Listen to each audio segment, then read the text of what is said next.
भाइयों को नमस्कार प्रणाम। मैं मुकेश सारण रामदरिया कश्मीर। 5-7 दिन से वोल्वो गाड़ी का एक वीडियो चल रहा है ट्रायल में कि वोल्वो के क्या हुआ, मतलब क्या नहीं हुआ। ये बुद्धाराम जी सियोल वाली वोल्वो है। ये गाड़ी बुद्धाराम सियोल वाली थी जो मैंने ख़रीद ली थी, और वो मेरे बड़े भाई साहब हैं, मैं उनका छोटा भाई हूँ। वो और मैं कोई अलग वाली बात नहीं है। बट मैं आपसे यही कहना चाहूँगा कि किसी राजनीतिक षड्यंत्र की वजह से और ग्रामीण लोग 2-4 लोग हैं जिनकी वजह से ये सारा सब कुछ हुआ, और साइडों पे जो लोग विपरीत थे उनकी वजह से हुआ है। कोई ठेकेदार थे उनकी वजह से उन्होंने मैं जैसे ही मेरी गाड़ी सर्विस सेंटर जयपुर दी हुई थी, मैं वहाँ से लेके निकल के जैसे ही बाड़ेसर पार किया तो एक स्कॉर्पियो ब्लैक कलर की गाड़ी पीछा कराया और उसने फायरिंग करी 2। तो मैंने सोचा ये कौन है, मैंने गाड़ी भगानी शुरू करी। तब तक एक फलसूंड के पास में से एक SLX गाड़ी आती है, और वो भी आगे पीछे गाटर लगे हुए, और उसने भी साथ में पीछा करना शुरू कर दिया था। फिर उंडू के पास में भी गाड़ी ने मतलब पीछा करना शुरू कर दिया था। फिर मैं गाड़ी भगा ली थी, वहाँ से मैं सीधा निकल गया था कि मैंने सोचा ऐसे ही होंगे। मेरे को भियाड़ ज़मीन लेनी थी, और मैं मतलब भियाड़ की तरफ आ रहा था। तब भियाड़ के पास में आया, और तो यहाँ आगे और 2-3 गाड़ियाँ मिल गई। मैं मुखाब रोड की तरफ निकल गया था, और मुखाब रोड पे एक अमर सिंह ढाणी के आगे एक गड्ढा, 2 गड्ढे आते हैं बीच में। तो वो बहुत बड़े गड्ढे थे, मेरे को आइडिया नहीं था वहाँ, और उस गड्ढे के अंदर गाड़ी नीचे से टकरा गई, और गाड़ी के नीचे ऑयल टैंक में दिक्कत हो गई, और गाड़ी वहाँ से मुखाब चौराहे के पास चली गई, और वहाँ गाड़ी बंद हुई। तो मैंने गाड़ी को साइड लगा दिया, और यहाँ पीछे मैं इसलिए मतलब भागा क्योंकि मेरे ऊपर 2-3 बार वहाँ पीछे फायरिंग हो गई थी, और गाड़ियाँ आगे पीछे चल रही थी। तो मेरे को इतना मौका नहीं मिला कि मैं पुलिस थाने जाऊँ। उससे पहले ही वो लोग आगे पीछे चल रहे थे, तो मेरे को गाड़ी भगानी पड़ी, और मैं भाग के निकल गया था। बट गाड़ी ने बंद होने की वजह से और मेरी जान को खतरा होने की वजह से मैं वहाँ से जैसे ही निकला, तो यहाँ पीछे लोग कह रहे हैं कि ये चोरी करके निकले, ये है 2000 रुपये के लिए वो महिला के लंगेरा की महिला ये। अरे भाई साहब, उस महिला को अगर आप मुस्लिम महिला के बता रहे हैं तो उस पर उनको कुरान पे हाथ रखा के कसम दिलाओ कि कौन थी, क्या है, क्यों फालतू के बंदे को बदनाम कर रहे हो। और क्यों जो बड़े भाई साहब बिरदाराम जी है उनकी गाड़ी थी, और वो मैंने ली है। उनके आगे पीछे मेरे गाड़ी में नंबर लगे हुए थे, और पीछे उनका फ़ोटो लगा हुआ था, miss you big brother VR Seoul.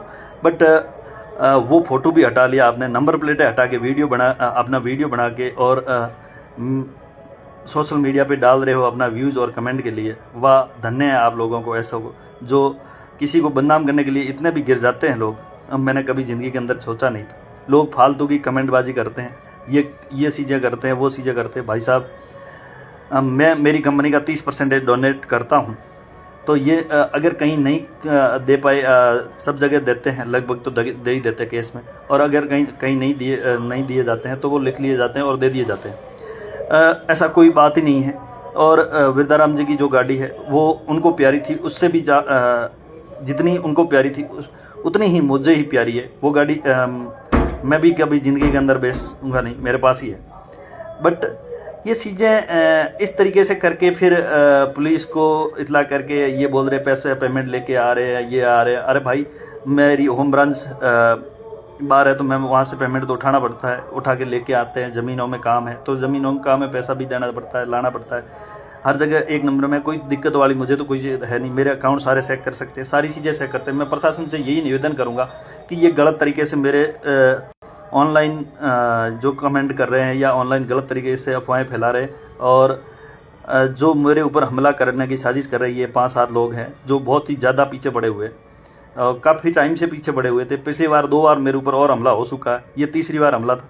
इससे जान बचाने के लिए मैं वहाँ से भागा, तो गाड़ी को मतलब नीचे डैमेज हुई, और गाड़ी का नुकसान हुआ है, उसकी भरपाई कौन करेगा। बट ये चीज़ें किसी को दिखी नहीं, उनको सभी को दिखी ये धनिया बना धन सुना। अरे भाई, हम भी किस पोजीशन पे है, क्या है, कितना स्टाफ काम करता है, कितने कहाँ काम कर रहे हैं। मेरा अभी काम ज़मीन लैंड एक्वायर का है, और सोलर का है, और मटेरियल सप्लाई का है। तो ये काम लीगल तरीके से काम है, कोई अलीगल तरीके का कोई काम नहीं। वहाँ से एक नंबर से पेमेंट आती, सारी जीएसटी और हम टैक्स भर के फिर उसके बाद में सारी चीज़ें होती है। कुछ भी बोले जा रहे हैं लोग, कुछ भी लिख देते हैं और कह रहे हैं कि भाई ये गलत हाथ में है, ये है। भाई साहब किसी के कोई गलत हाथ में नहीं है। अगर आपके ऊपर भी कोई जान जोखिम पे आ गई है तो वहाँ से निकलना भी पड़ता है। और कोई बोल रहा है कि उधर से ये हो गया, ये हो गया। अरे भाई साहब, ज़मीनों के अंदर सारा पेमेंट करने के बावजूद भी लोग अपनी बहनों का नाम डाल के कुछ करवा लेते हैं। तो ऐसे कोई किसी का कुछ नहीं कर सकता। बाकी जिस भी फील्ड में आप काम करते हो, तो मैं कह रहा हूँ आप खुद भी अपना 100% दे के देखिए, हर जगह प्रॉब्लम आती है। ये चीज़ें किसी के ऊपर टिप्पा टिप्पणी करना ये गलत है। और सोशल मीडिया पे फालतू की अफवाहें फैलाना, और 2-4 लोग हैं जो किसी तरीके से कुछ भी बोले जाते हैं, कुछ भी लिख रहे हैं, हाँ उसके पीछे मतलब कह रहे हैं कि हम ही हैं सब कुछ। अरे भाई साहब, दुनिया बहुत बड़ी है, संसार है, किसी यहीं रहना है, सभी ज़िंदगी के जीना यहीं है, फिर मर के सभी को आत्माएं भगवान को ही देनी है।